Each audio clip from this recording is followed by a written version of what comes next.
महसूल विभाग हा शासनाचा कणा असून सामान्य नागरिकांशी या विभागाचा थेट संबंध येतो। त्यामुळे अधिकारी व कर्मचाऱ्यांनी वर्तनात शिस्त आणि संवेदनशीलता ठेवून लोकाभिमुख प्रशासन घडवावे असे प्रतिपादन विभागीय आयुक्त नैना गुंडे यांनी केले।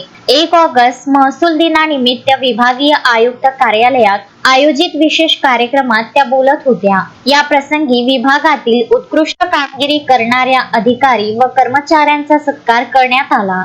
1 ते 7 ऑगस्ट दरम्यान साजऱ्या होणाऱ्या या सप्ताहात शासनाच्या लोककल्याणकारी योजना तळागाळातील नागरिकांपर्यंत जलद गतीने पोहोचवण्याचे आवाहन करण्यात आले। पारदर्शक व सुलभ कारभारासाठी आधुनिक तंत्रज्ञानाचा प्रभावी वापर करण्याचे निर्देश देण्यात आले। अमरावती विभागात पूर परिस्थितीत उत्तम कामगिरी करणाऱ्या आपत्ती व्यवस्थापन पथकाचा विशेष गौरव करण्यात आला। अमरावती विभागातील उल्लेखनीय सेवा देणाऱ्या विविध अधिकारी व कर्मचाऱ्यांना विभागीय आयुक्तांच्या हस्ते सन्मानित करण्यात आले। कार्यक्रमात अपर आयुक्त सूरज वाघमारे, अपर आयुक्त संजय जाधव, अपर जिल्हाधिकारी गोविंद दानेज, उपजिल्हाधिकारी विवेक जाधव आदींसह अधिकारी व कर्मचारी उपस्थित होते। शोएब खान, विदर्भ न्यूज, अमरावती।